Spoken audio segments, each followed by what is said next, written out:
caso de los receptores.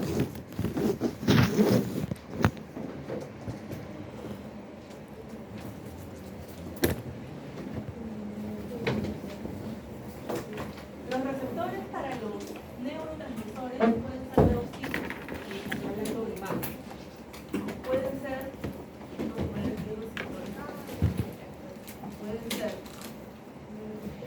ionotrópicos o pueden ser metabotrópicos.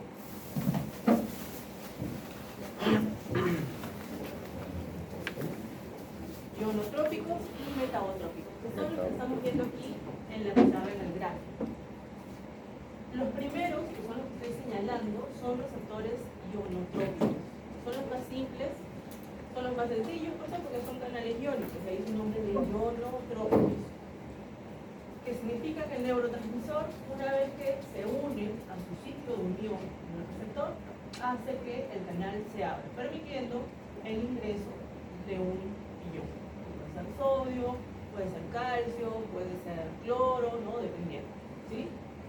Y el otro, o los otros, mejor dicho, son varios, son los receptores metabotrópicos, que en este caso sí conlleva a una señalización a nivel intracelular compleja. ¿Para qué?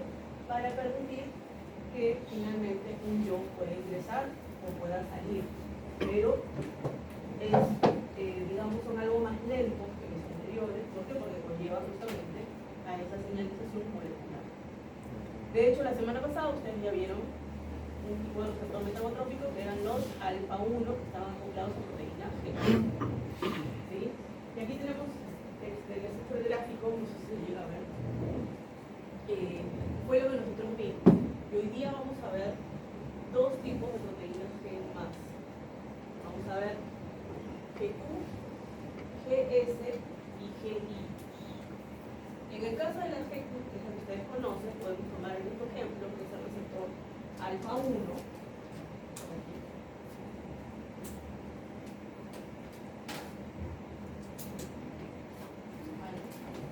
Alfa-1, donde teníamos que esa molécula de neurotransmisor era la adrenalina.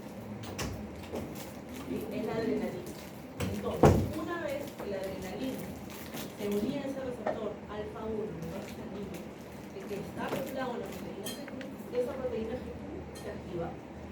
¿Cómo sabíamos que se activaba? Porque la subunidad, acuérdense que tiene tres unidades, alfa, beta y gamma, la subunidad alfa se separa y va a activar a una enzima que se encuentra en la membrana, que es la fosfolipasa C. ¿Qué hacía la fosfolipasa C? Comienza a degradar al fosfoinositol bifosfato, el BIP2.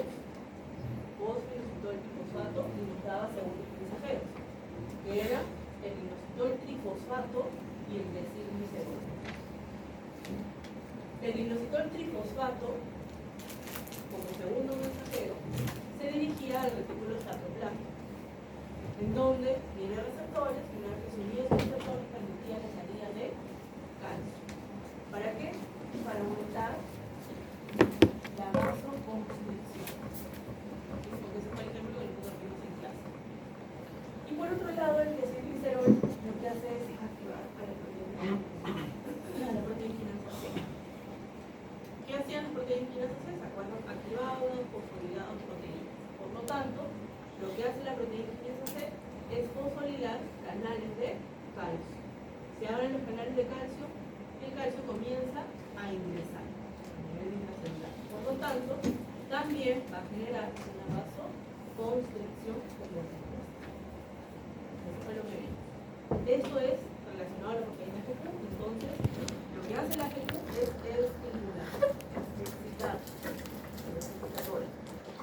Ahora, por otro lado, tenemos a lo que vendría a ser la GS.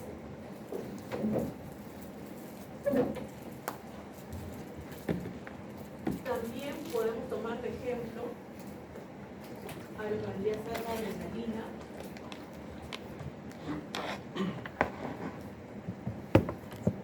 ¿Se acuerdan que también vimos el efecto de la adrenalina sobre el corazón? ¿Cuáles eran los receptores para la adrenalina a nivel del corazón? Los beta ¿cuáles? ¿Son los beta? Los beta, ¿cuáles? Hay beta 1, beta 2, beta 3. ¿Cuáles eran? Beta 1. Los receptores beta 1 de la adrenalina están acoplados a proteína GS. Que también es excitatoria. ¿Qué ocurre en este caso? Se activa una vez que la adrenalina se une al receptor beta 1 acoplado a proteína GS, la subunidad alfa se separa y lo que va a hacer es activar a otra enzima, que es la adenilciclasa. ¿Sí? Activa la adenilciclasa. Una vez que se activa la adenilciclasa, va a permitir que el ATP se transforme en AMP cíclico, que es el segundo mensajero en este caso. El AMP cíclico comienza a aumentar y por lo tanto aumenta la activación de la proteinquinasa A. Ya no hablamos de proteinquinasa C, sino proteinquinasa A. Cuando aumenta la proteinquinasa A, como toda proteinquinasa fosforila activa proteínas, lo que hace es fosforilar canales de calcio que se encuentran en las células musculares cardíacas, permitiendo el ingreso de calcio. Aumenta el calcio a nivel intracelular, dando la respuesta. ¿Cuál era esa respuesta? Aumentar la frecuencia cardíaca y aumentar la fuerza de contracción. El corazón latía más rápido y más fuerte. ¿Sí? Entonces, tenemos aquí otra señalización a través de proteína GS. Y vean, es el mismo neurotransmisor, pero la respuesta va a depender, y lógicamente el mecanismo va a depender del tipo de proteína del receptor que tenga, ¿no? Y lógicamente qué tipo de proteína G esté acompañado. ¿Ok? GQ, GS, ambos son excitatorios. Ahora, por otro lado, tenemos otro tipo de proteína que es la proteína GI, que también podemos tomar de ejemplo a la adrenalina. La adrenalina también puede generar inicio. ¿Dónde, por ejemplo? En el tracto gastrointestinal, en el estómago, en el intestino, tiene receptores de tipo alfa 2. Receptores alfa 2, acoplados a proteína GI que causan inhibición. Acuérdense GI y de inhibición. ¿Sí? ¿Qué ocurre en este caso? Lo que vamos a ver aquí es que ya no hay una activación como tal de esa proteína GI, sino que, por el contrario, tenemos una inhibición de la adenilciclasa. Por lo tanto, ¿qué ocurre ahora? Que el ATP ya no puede convertirse en AMP cíclico. Entonces el AMP cíclico cae, la proteinquinasa no se activa, y por el contrario, lo que vamos a ver es que las subunidades beta y gamma, esas dos subunidades, ahora van a comenzar a activar a lo que vendría a ser canales iónicos para el potasio. Hace que se abran masivamente. ¿Qué ocurre? Que el potasio comienza a salir, generando el interior, ¿no? Dejando que sea más negativo. Genera inhibición. ¿Se acuerdan cuando hablamos de potenciales postsinápticos inhibitorios antes del proceso? Les dije que podía ser por entrada de cloro o bien por salida de potasio. Aquí es el ejemplo de salida de potasio, generando inhibición. Entonces vean cómo un neurotransmisor de la adrenalina puede ser excitatorio o bien puede ser inhibitorio. ¿De qué va a depender? De sus receptores, que están acoplados a diferentes tipos de proteínas G, GQ, GS y GI. Es importante que internalicen estos tres mecanismos porque los vamos a ver hasta el final. Como creo que les dije la clase pasada, los van a seguir viendo en otros hagan frente al efecto. ¿Sí? Estos tres mecanismos se les va a pedir en los exámenes, se les va a pedir en las exposiciones. ¿No? Si se les pide que expliquen el mecanismo de la adrenalina sobre el corazón, normalmente lo que ocurre es que responden aquí, se quedaron aquí y me dan el efecto. O perdón, sobre el corazón, aquí.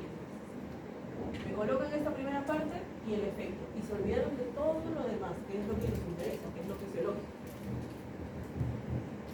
¿Sí? Entonces tienen que entender estos mecanismos porque los vamos a ver hasta el final. ¿Sí? Entonces, de ahí ya les estoy dando un tip para que sea un poco más llevadero el curso. Pero vamos a seguir con eso. Ahora, es importante de que lo entiendan. No solamente es aprenderse de memoria, sino entenderlo.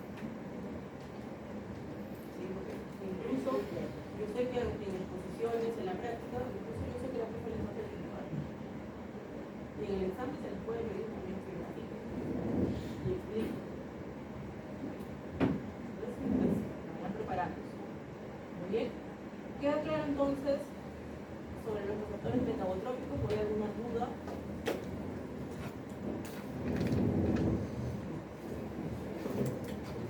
Igual en el libro de fisiología veterinaria de García Cristal les digo que hay 2 páginas, 3 páginas que hablan sobre estas proteínas G y su mecanismo.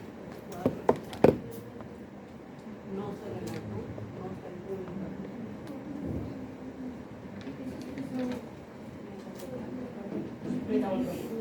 Sí, solamente cuando se habla de canal iónico, ahí sí estamos hablando solamente de iónico. Muy bien. Tienen aquí los mecanismos que hemos graficado, lo mismo. La GS, acoplado a proteína GS, obviamente, 3 unidades, lo que hacen aquí es activar la gluciclasa para aumentar el AMP cíclico, como ya lo hemos visto. En el caso de la GI, se inhibe a la gluciclasa, por lo tanto, disminuye el segundo mensajero, que es el AMP cíclico. Y en TQ se activa la fosfolipasa C. ¿Para qué? Para aumentar el fosfato y el diacilglicerol. Falta aquí en el gráfico, falta el diacilglicerol. Ustedes ya lo saben, lo estamos viendo aquí. ¿Sí?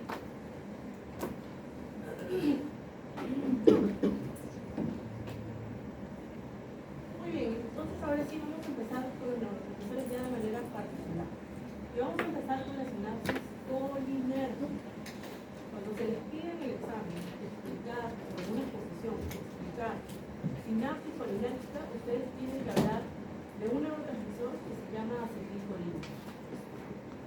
¿Sí? Normalmente a veces cuando se les pide explicar sinapsis colinérgica, nos explican sobre otros neurotransmisores. Solamente aquí estamos hablando de acetilcolina. ¿Cómo se va a dar el ciclo de la acetilcolina? Ya con los pasos que ustedes saben, que son 5. Entonces primero tiene que haber, que vendría a ser la síntesis. Se tiene que sintetizar la acetilcolina y se va a formar a partir de lo que vendría a ser la colina y la acetil-CoA que proviene del ciclo de Krebs. Ustedes lo saben muy bien. Entonces, una vez que ya tenemos esa acetilcolina, ahora tiene que almacenarse en las vesículas. ¿Cómo ocurre eso? Ustedes saben, hay un intercambio entre la acetilcolina que ingresa en la vesícula y el hidrógeno que sale. ¿Sí? Muy bien, vamos al tercer paso. ¿Cuál era? Potencial de acción para que pueda liberarse primero, ¿no? Potencial de acción que va a generar un cambio en la polaridad de la membrana, lo cual activa a los canales de calcio dependientes de voltaje. El calcio ingresa y junto con esas proteínas del grupo SNAP vamos a ver que se van a desplazar las vesículas hasta fusionarse con la membrana presináptica y se libera la acetilcolina por exocitosis. Ya tenemos que se libera. Ahora, en este caso nos está mostrando que los receptores para la acetilcolina, de este ejemplo, son de tipo ionotrópico, porque son canales iónicos.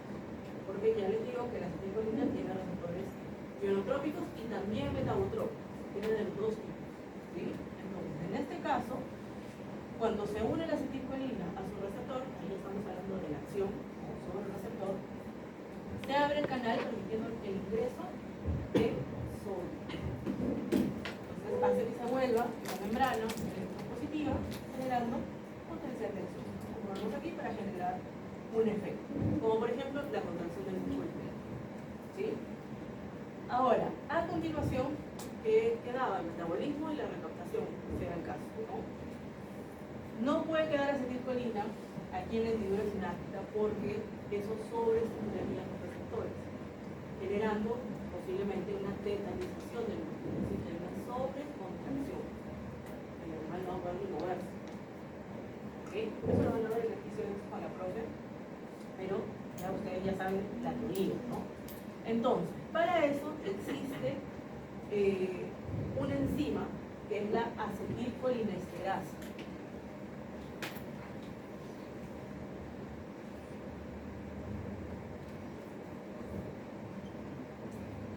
Acetilcolinesterasa, que va a degradar a la acetilcolina, acetilcolina es su abreviatura, en colina y en acetato.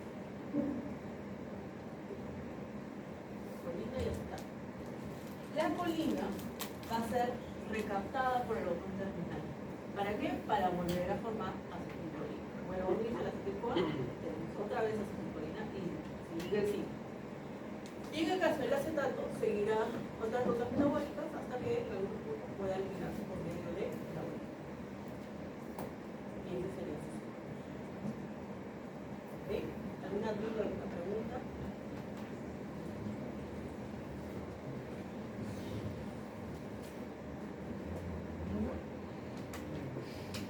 Aquí nos muestra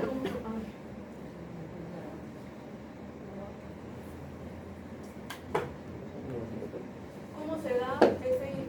¿Cómo borraría todo esto?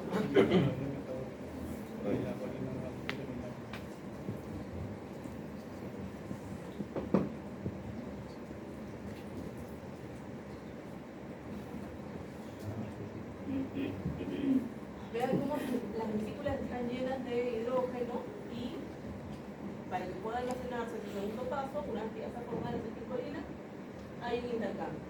Sale el hidrógeno, ingresa la acetilcolina. Y ya sabemos que luego de eso tiene que haber liberación, ingreso, ¿no? Hay un influjo importante de calcio, junto con las proteínas del grupo SNAP, permite que se desplace para fusionarse, ¿no? En la membrana, liberar por exceso de la acetilcolina y vean aquí la clatrina. Y la clatrina permite que vuelva a formarse la vesícula. Se llena otra vez de hidrógeno y otra vez por nutrición.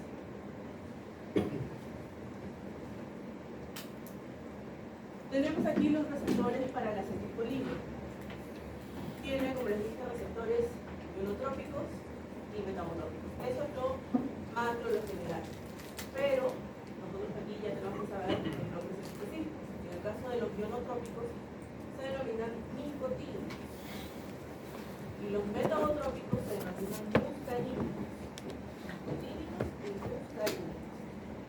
En el caso de los muscarínicos, tenemos M1, M2, M3, M4 y M5. ¿Sí? Son 5 tipos de muscarínicos, que algunos son excitatorios y otros son inhibitorios. Ustedes se preguntarán ahora cómo sé cuál es excitatorio, cuál es inhibitorio, dónde va a causar la inhibición, etcétera, etcétera. Entonces aquí les doy un pequeño dato. Los que tienen número impar, es decir, M1, M3 y M5 son excitatorios.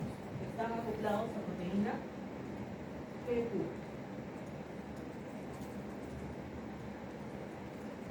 Pero ya saben la señalización, como es cuando está con la proteína PQ, excitatorio, ¿sí?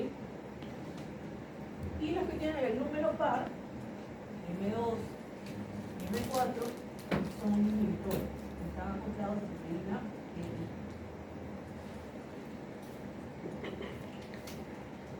Por ejemplo, a nivel del corazón, la acetilcolina tiene receptores en la luz.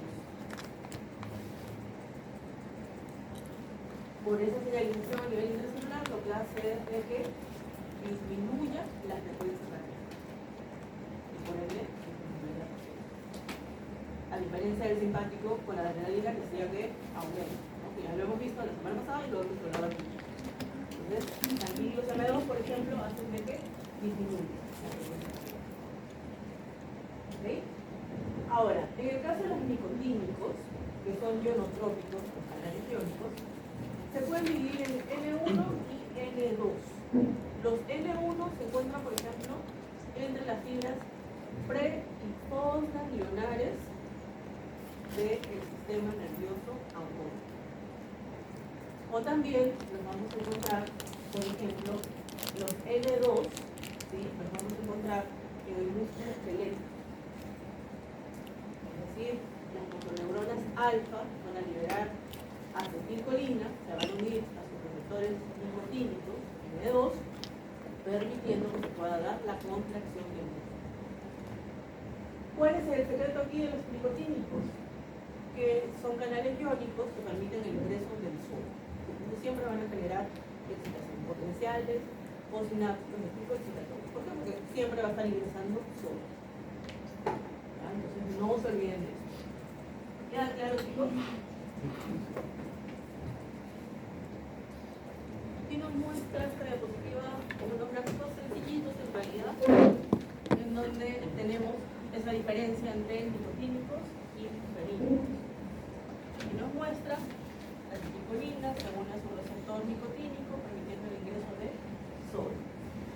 Y en este caso, nos muestra un muscarínico. ¿De qué tipo? ¿Cuál sería el muscarínico? ¿Cuál?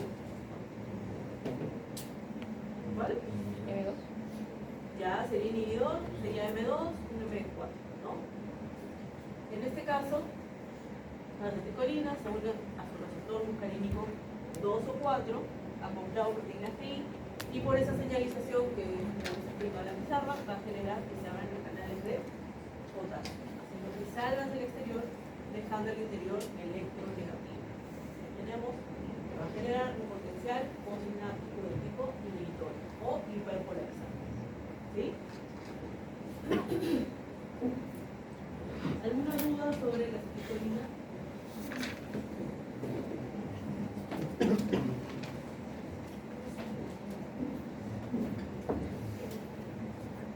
Seguimos, sinapsis adrenérgica. Aquí sí vamos a hablar de la adrenalina, que ya ustedes ya conocen un poquito más. Va a pasar por el ciclo del neurotransmisor también, en este caso sí conlleva un poquito más de paso, ya no es tan sencillo como la acetilcolina. De hecho, fíjense colocado en colores como para poder recordar un poco, ¿no? Y aquí en este caso, lo primordial es saber de que la adrenalina deriva de la tirosina, un aminoácido, ¿no? Que se va a ir formando a nivel del hígado, puede ingresar con la alimentación también, ¿sí?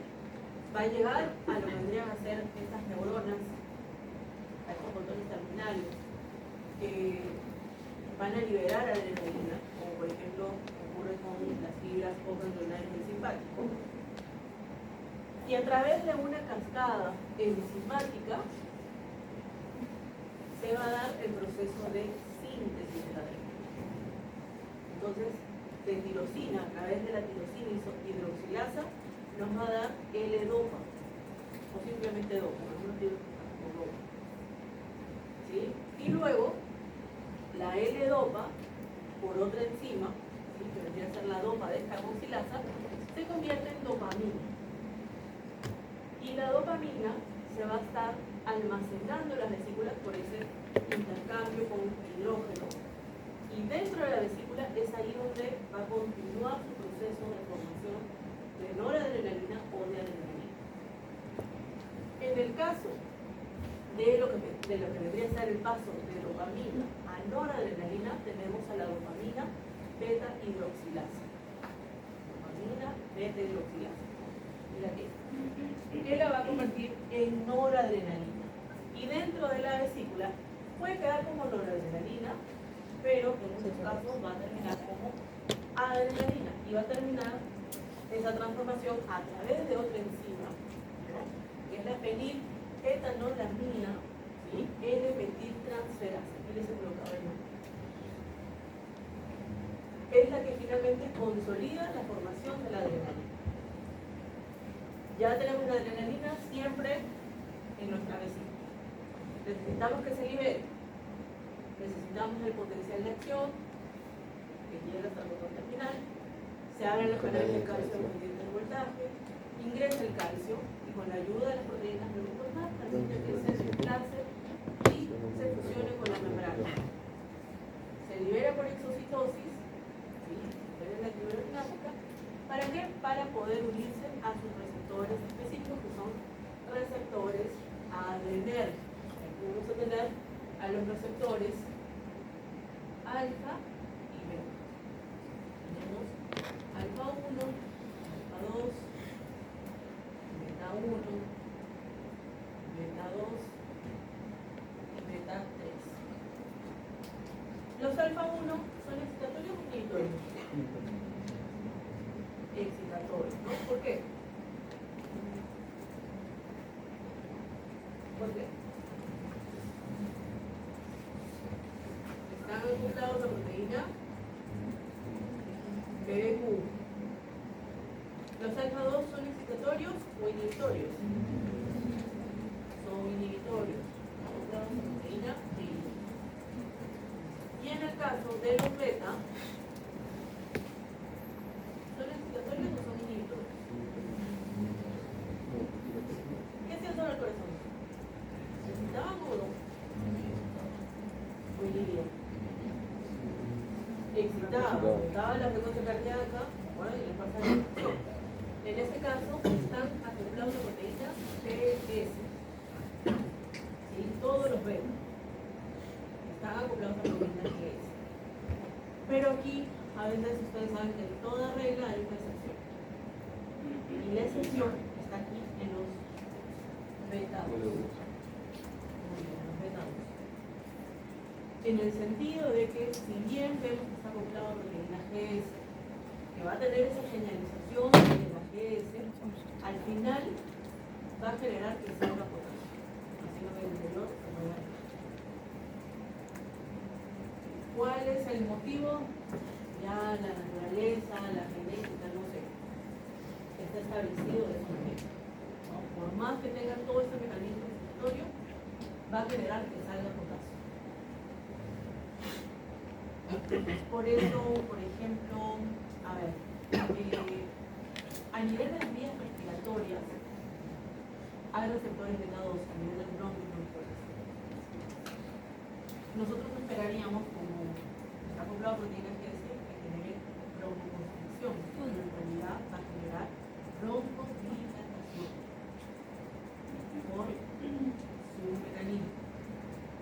Acoplado a proteínas GS, toda la señalización aumenta el gas cíclico, aumenta la proteína enlazada, pero lo que hace es fosforilar proteínas canal para el potasio. El potasio comienza a salir, entonces hace que se relaje, permitiendo que se pueda respirar mejor. No sé si aquí alguien es asmático o usa salbutamol.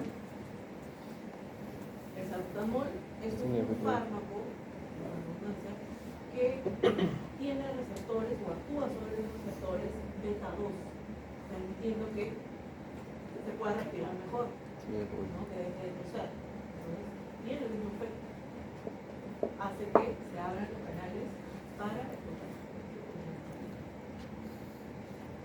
O no sé si han visto, o si les ha ocurrido alguna vez de que, o sea, estamos en un proceso de a lo mejor de resfrío, con tos, se acuestan a dormir y ahí empiezan a toser mucho más.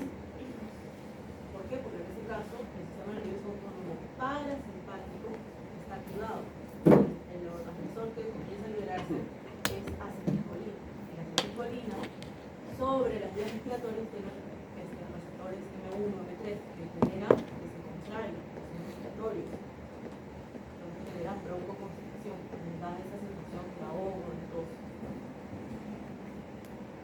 ¿Sí? Entonces, ¿ya? Entonces, aquí hay una pequeña excepción. Son excitatorios, sí, pero van a generar que se hagan potasio. Beta 2. ¿Ya? Muy bien. Ahora, ya tenemos tenemos aquí la acción sobre los receptores, necesitamos que ahora haya metabolismo. Y el metabolismo se va a llevar a cabo a través de dos enzimas que son MAO y COM. Catecol o metiltransferasa y monoaminoxidasa, que van a hacer que se produzcan metabolitos muy sencillos que la mayoría van a ser eliminados con la enzima. ¿Sí? Tal vez, porque son varios metabolitos que producen. Algunos metabolitos podrán ser utilizados en algunas vías metabólicas, pero ya como producto final, por lo general, son eliminados por el organismo, ¿sí? A través de COM y MAO. También tienen los nombres de color para que se acuerden. Vamos a ver. ¿Puedo pasar la lección? ¿Sí? Tenemos aquí el mismo gráfico, nos muestra cómo se va informando. Y aquí hay algo muy interesante. Que la adrenalina y la noradrenalina se libera, ya sabemos, según sus receptores alfa o beta, pero tiene una particularidad, de que en el mismo botón terminal vamos a encontrar autorreceptores. Alfa 2, beta 2. Sobre todo alfa 2. Los alfa 2 hemos visto que generan inhibición. Entonces lo que hace es regular la misma liberación de la adrenalina. Generan autoproducción, que son autorreceptores. ¿Vale? Tienen aquí los mecanismos de señalización. Ya lo hemos visto, lo hemos allá hecho en chiquito para que se acuerden. Alfa 1, alfa 2, los beta. Alfa 1 acoplado a proteínas Q, señalización a nivel intracelular, que ustedes ya saben, y algunos órganos donde pueden encontrarse. Muy buenos alfa 2 acoplados a proteína PI, y los beta acoplados a proteína GS, siempre. ¿Ya? Acoplados a proteína GS con su señalización y donde podemos encontrar. Como por ejemplo, los beta 3 se encuentran en gran densidad en los adipocitos, generando lipólisis.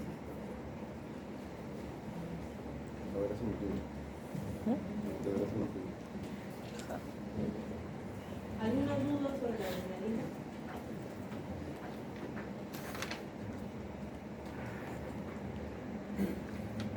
Son 5 neurotransmisores que nosotros vamos a aprender, pero los dos primeros, es decir, acetilcolina y adrenalina, esos tienen que aprenderlos muy bien, porque sí o sí lo vamos a ver al final. Glutamato, GABA, glicina, que son los tres, sí son importantes, de hecho. ¿Está bien o quieren que aprenda el regreso ese político? Está bien. ¿Sí? ¿Está bien? ¿O quieren que aprenda? Está bien. Gracias. Muy bien, entonces vamos a continuar con el siguiente neurotransmisor, que es glutamato.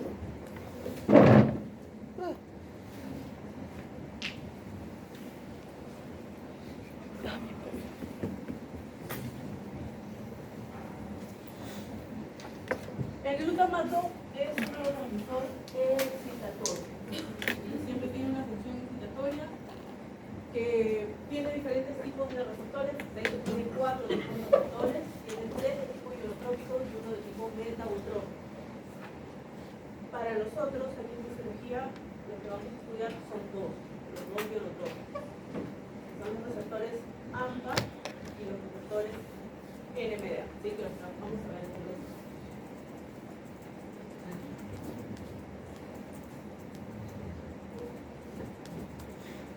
miren lo que significa alfa, amino, 3, hidroxi, 5, metil, 4 y propión. No se preocupen que pueden colocar nomás AMPA. ¿Sí? Y el receptor NMDA es N-metil de aspartame. Es un poco más sencillo, pero el AMPA sí es todo un trabalengua. ¿Sí? A ver, vamos a ver cómo se da el ciclo del glutamato. Que vuelvo a repetir, es un neurotransmisor de tipo excitatorio. El glutamato se va a formar a partir del alfa-cetoglutarato. Alfa-cetoglutarato, ustedes saben que se forma en el ciclo es el que le va a dar los 5 carbonos que tiene en su esqueleto. Y además tiene un grupo amino, que se lo da un aminoácido que es la glutamina. ¿Okay? Entonces, ya tenemos formado nuestro glutamato y ahora se va a almacenar en las vesículas. Ya saben ustedes, por intercambio con hidrógeno se almacena. Necesitamos de potencial de acción, se abren los canales de calcio dependientes del voltaje, permite que con las proteínas del grupo SNAP las vesículas se puedan desplazar, se fusionen con las membranas y se libera por exógenos. Y aquí puede seguir 3 caminos. El primero es una recaptación por el mismo botón terminal. En este caso, existe un cotransporte de glutamato y de sodio. A través de un cotransporte es que va a poder ser recaptado. Ese cotransporte o cotransportador se llama EEA. Tiene ese nombre. Con que ustedes me coloquen que es un cotransporte de glutamato y sodio, para mí está muy bien. ¿Okay? Entonces, esta es la primera posibilidad, que el glutamato sea recaptado. El segundo camino que puede seguir es una recaptación por parte de quién? De las células. Acuérdense, las células de la vida están acompañando siempre el movimiento. Entonces, aquí también vamos a ver un cotransporte de sodio y glutamato, tiene el mismo nombre que EAT, ¿sí? Sodio y glutamato. Ahora, aquí es importante que el glutamato sea degradado, no puede quedar como glutamato. Porque si queda como glutamato, podría escapar de la toxina. Y al escapar, podría afectar a las otras neuronas. Es por eso que el glutamato, a través de una enzima, que es la glutamina sintasa, se convierte en glutamina, que es una molécula inerte, es un aminoácido, ¿sí? Que se parece un ojo, y de hecho ya habíamos dicho que ese le da el grupo amino a su forma. ¿Okay? Entonces es importante que el glutamato dentro del trocito sea metabolizado para no enviar señales erróneas. Ahora, el tercer camino es la acción sobre sus receptores, AMPA y NMDA. Los primeros receptores que van a ser activados son los AMPA. Entonces, el glutamato se une a AMPA, que es un receptor ionotrópico, y permite el ingreso del sodio. Están entrando cargas positivas, entonces va a generar despolarización. Un potencial combinativo de tipo excitatorio que es importante que ocurra. ¿Por qué? Porque eso va a permitir que puedan comenzar a actuar los receptores NMDA. Normalmente, fisiológicamente, los receptores NMDA están siendo bloqueados por magnesio. ¿Sí? El magnesio normalmente están bloqueando a estos receptores NMDA. Entonces, con esa entrada de sodio, esa despolarización, va a generar que el magnesio se desplace y deje de bloquear a los receptores NMDA. De esa manera, quedan libres, ¿para qué? Para que el glutamato, ¿sí?, pueda unirse a esto, también los receptores ionotrópicos, permitiendo el ingreso de calcio. Y aquí el calcio va a actuar como segundo mensajero y va a comenzar a unirse a proteinquinasas, como pueden ver aquí, proteinquinasa C, proteinquinasa A, incluso a calmodulina. Y esto conlleva a que ocurra una serie de eventos, ¿no?, de desarrollos dentro de la misma neurona. Por ejemplo, uno de estos desarrollos es que haya mayor externalización de receptores AMPA. ¿Qué significa esto? Que la próxima vez que llegue el glutamato, ya no solamente se va a activar un receptor AMPA, sino pueden ser 2, pueden ser 3. ¿Sí? Entonces hay mayor exposición de estos receptores AMPA. Otro puede ser, por ejemplo, que haya un desarrollo, mayor crecimiento, mayor ramificación de las dendritas. Por lo tanto, va a haber mayor sitio de unión para las células sinapsis con otros neuronas. ¿Okay? ¿Cuál es la importancia del glutamato? Vuelvo a decir, es excitatorio. Es muy importante en el sentido de que, ahorita por ejemplo, que ustedes me están escuchando, están atendiendo la clase, están anotando, el glutamato está siendo liberado. Está liberándose el glutamato. No, en el momento en que se sienta el piso, ni qué decir, más glutamato. Pero sí hay un problema con el glutamato, que al ser excitador puede generar sobreexcitación. Es por eso que parte del glutamato que está siendo liberado tiene que sí o sí ser recaptado por el mismo botón terminal y por el ácido. Porque si no, habría una sobreexcitación de las neuronas, haciendo que el calcio aumente en demasía. Demasiado calcio. Y eso sí trae problemas. ¿Por qué? Porque eso puede llevar a una injuria celular. Es decir, a un daño celular, a una lesión celular. ¿Por qué? Porque ese aumento de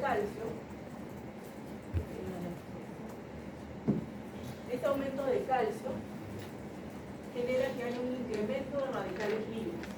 Ustedes saben por química que ese aumento de radicales libres comienza a unirse, a parearse con otras moléculas, como por ejemplo hemoglobina. ¿Qué ocurre? La hemoglobina suelta rápidamente el oxígeno, ya no lo puede transportar de manera adecuada. ¿Por qué? Porque los radicales libres se forman, por ejemplo, de hemoglobina, que ya no es beneficioso para el organismo. ¿Sí? O puede haber degradación de membranas, degradación de proteínas. Cuando hay un aumento masivo de calcio en las células, lo que va a ocurrir es que va a comenzar a disminuir el ATP, la función del ATP. ¿Por qué? Porque comienza a generar proinflamación. Baja el ATP, y si disminuye el ATP, ¿qué va a pasar con las bombas? ¿Van a funcionar? No van a funcionar. No va a funcionar la bomba de calcio, no va a funcionar la bomba de sodio, potasio, proteasa, porque es la más común que encontramos en las membranas. Entonces, lógicamente, ya comienza a alterarse la estructura de las membranas. Hay degradación de proteínas, estas proteínas canales, estas proteínas transportadoras también van a dañarse. Por lo tanto, comienza a haber injuria celular e incluso puede llevar a una apoptosis, muerte celular. Entonces, ahí es importante de que ese glutamato que está siendo liberado sea recaptado. Como vemos, se considera que un 40% debería de ser recaptado. Un 30 o 40% debería ser recaptado, ya sea por el botón terminal o por el acetocito. Pero sí es importante. Para nosotros en la clínica veterinaria tenemos a veces casos de pacientes con epilepsia, ¿no? Que llegan incluso a convulsiones. Ahí el problema está en que hay una liberación desmesurada de glutamato, posiblemente haya alguna lesión que impida que se pueda recaptar, ¿no? Por lo tanto hay una sobreexcitación sobre los receptores, haciendo que ocurra lo que estamos viendo aquí. Ahora, fisiológicamente, el organismo trata de contrarrestar eso. ¿Cómo? Liberando un neurotransmisor inhibitorio, como el GABA, que se lo vamos a ver a continuación. Normalmente, si hay un aumento de glutamato, GABA ya comienza a liberarse para poder generar ese equilibrio. ¿Sí? El problema está cuando ya se convierte en algo patológico. Tenemos que apoyar en la nutrición para que esos episodios, por ejemplo, de convulsiones sean lo menos posible. ¿Sí? Y aquí está el siguiente neurotransmisor, GABA, inhibitorio, muy importante en el sistema nervioso central. Principalmente a nivel del encéfalo, también a nivel de la médula, ¿sí? Es inhibitorio y tiene la característica de que se forma a partir de ¿qué? Del glutamato. Es decir, que se necesita el glutamato para que pueda haber formación de GABA. ¿Cómo ocurre esto? A ver aquí, estaría la más grande el glutamato se descarboxila, entonces pierde un carbono. Cuando pierde ese carbono, está descarboxilando, tenemos GABA, que es inhibitorio. GABA se almacena en las vesículas, ya sabemos por ese intercambio con hidrógeno. Necesitamos el potencial de acción, cambia la polaridad de la membrana, se abren los canales de calcio dependientes de voltaje, ingresa calcio, permite que se desplace, se fusione y se libere GABA por existencia. Ahora aquí también puede seguir tres caminos. El primero, recaptación por parte del monoaminoácido a través de un cotransporte con sodio también. En este caso el transportador se denomina GABA. Primer camino que puede tomar. El segundo camino, también en un gastrocito, a través de un cotransporte, sodio y GABA, ¿verdad? Tenemos aquí, es captado por el gastrocito. Y aquí lo que vamos a ver es que va a haber un proceso de reducción, de oxidación, va a formar parte otra vez del ciclo de Krebs, se forma succinato, otra vez alfa-cetoglutarato. Ustedes saben que el alfa-cetoglutarato es el que le da esa estructura de 5 carbonos aquí al glutamato. Vean cómo se forma el glutamato aquí dentro del gastrocito.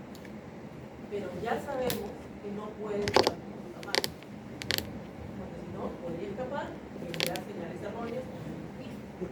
Entonces el glutamato pasa a glutamina a través de una enzima. ¿Cuál es esa enzima? Glutamina sintasa. Glutamina sintasa.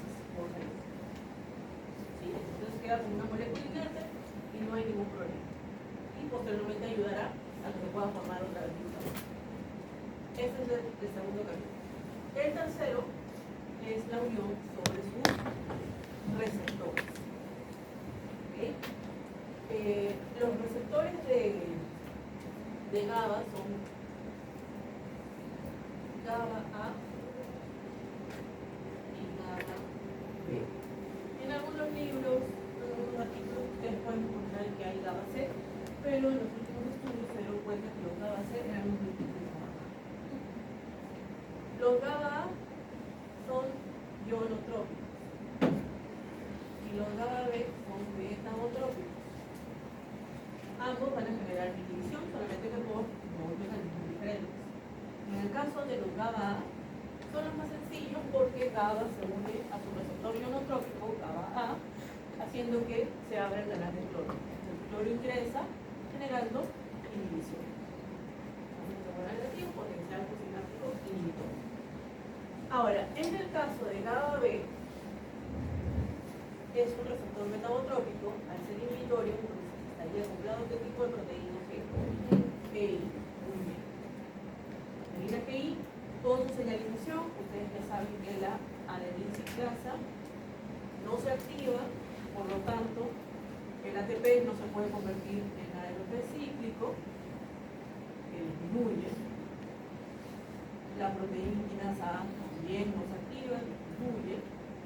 Por lo tanto, ¿qué ocurre? Que los canales de calcio no se abren, pero ya sabemos que las subunidades beta y gamma, o GABA es el neurotransmisor, van a generar que se abran los canales para ¿quién? Para el potasio. El potasio comienza a salir, dejando el interior negativo, generando potencial posináptico de tipo inhibidor. Ojo, en el caso de glutamato nosotros vimos que teníamos receptores AMPA y NMDA.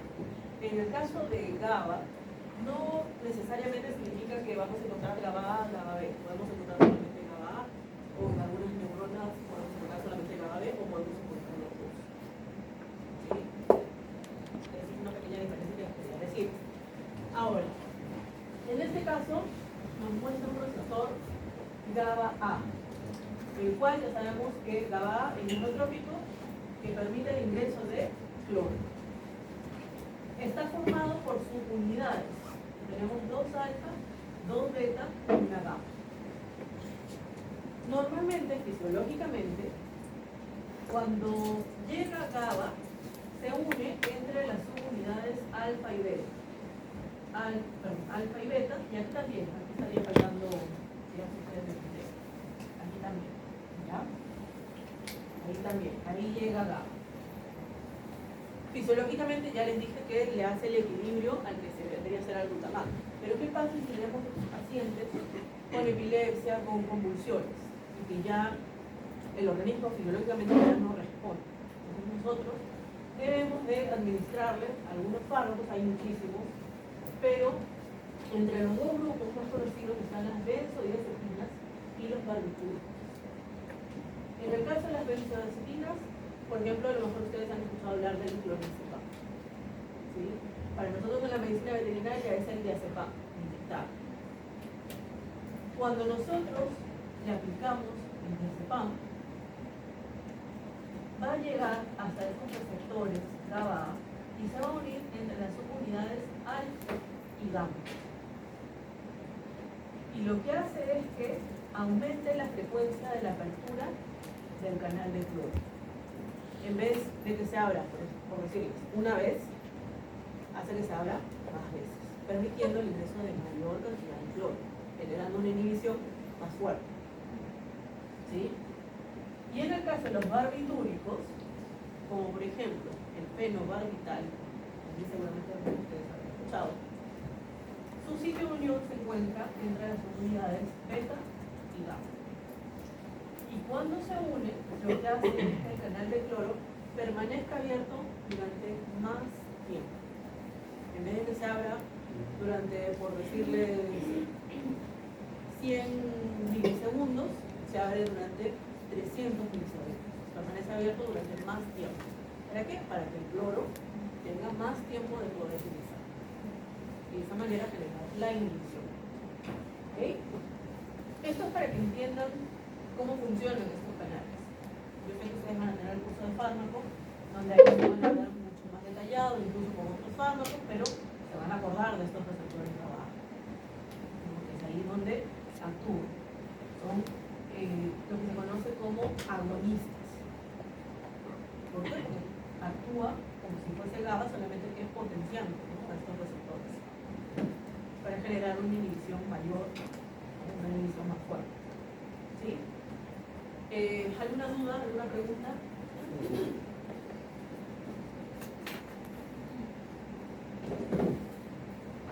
Vamos al último neurotransmisor, que es la glicina. En el caso...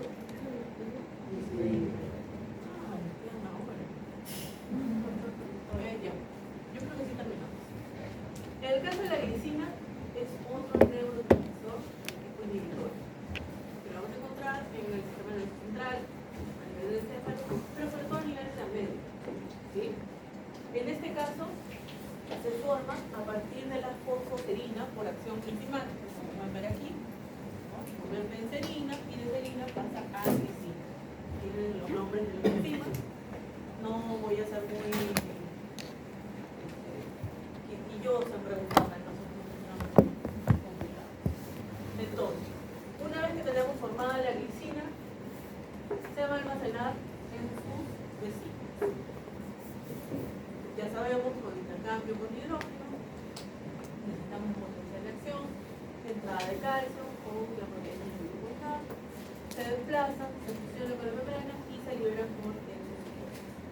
Y en este caso, para buena suerte de ustedes, solamente tiene un tipo de receptor, encima son ionotrones, es decir, son canales de cloro. Una vez que se une la glicina, el cloro ingresa, generando la inhibición. Este neurotransmisor es muy importante en el sentido de que regula, por ejemplo, las fotoneuronas alfa. ¿Qué hacen las fotoneuronas alfa?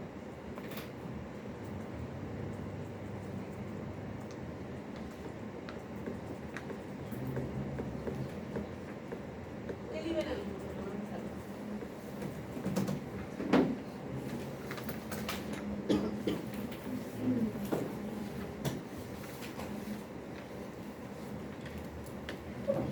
Liberaban acetilcolina. ¿En dónde? En el músculo esquelético. Entonces ayudaba el estímulo para que pueda dar la contracción. ¿Sí? Entonces, lo que hace esta glicina es regular estos fotoneuronas. ¿Cómo? Lo vemos aquí. Vean. Tenemos una fotoneurona alfa, libera acetilcolina, según las hormonas nicotínicas en el músculo esquelético, permite la contracción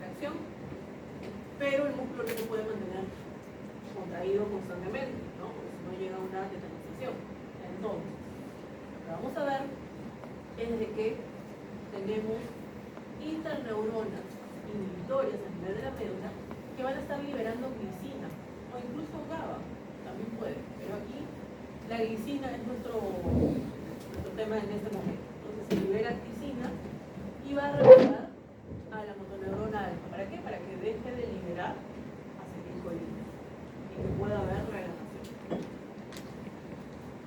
Los encontramos también en las células de Rayleigh a nivel de la médula, siempre modulando, siempre controlando, siempre regulando a estas motoneuronas. Y están muy relacionadas con lo que vendría a ser también los reflejos somáticos. Vamos a hablar de ellos la próxima semana. Porque también, por ejemplo, el reflejo flexor. El reflejo flexor es el que, por ejemplo, vamos a suponer que esto está, no sé, a 100 grados centígrados, yo lo toco, entonces el reflejo hace que yo retire la mano. Entonces necesito que haya excitación, sí, de algunos músculos, pero también necesito que haya inhibición. También excitación de los flexores, pero que haya inhibición de los extensores. Porque yo necesito flexionar el brazo para poder retirar. Los extensores tienen que estar inhibidos. ¿Quién se va a encargar? La glicina. La glicina se va a encargar de regular. ¿Cómo? Con el ingreso de cloro. Ahora, hay una especie de veneno, ¿no? Que es la estricnina. No es parte del organismo. Se encuentra en algunos venenos que ya cada vez es menos, ¿no? En algunos productos químicos. ¿Y cuál es el problema? Que la estricnina, cuando ingresa en el organismo, compite por los receptores de la glicina. Y normalmente gana la estricnina. ¿Qué pasa? Que la glicina, al no poder unirse a sus receptores, los músculos no van a tener esa capacidad de poder relajarse de su manera, sino que se van a empezar hipercontrayendo. Por ejemplo, antiguamente, en las carreras, a la hora de sacrificar, que acá, qué sé yo, les colocaban estricnina. Y en realidad era una muerte dolorosa. ¿Sí? Imagínense que los músculos dejan de funcionar poco a poco, ¿no? De manera paulatina, que si bien son minutos, pero son minutos. Es una desesperación que el animal no pueda respirar, porque el diafragma no está funcionando. Entonces, era una sensación de ahogo, era una agonía de varios minutos. Afortunadamente ya no se hace. De la forma como se mencionaba. Entonces recuerden que esa estricnina la podemos encontrar todavía en algunos productos, en algunos venenos, y compite por esos receptores. En algunos venenos para ratas. En realidad hay muchos tipos de venenos para ratas. Algunos tienen guardarina, otros tienen polinometorados, otros tienen estricnina. Entonces por eso es importante conocer los neurotransmisores para poder entender qué está pasando en el cerebro. Muy bien.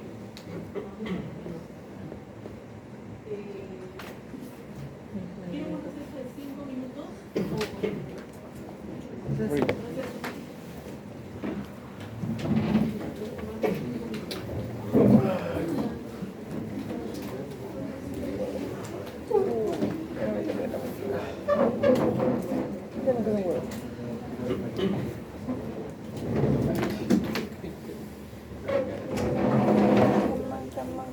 Give me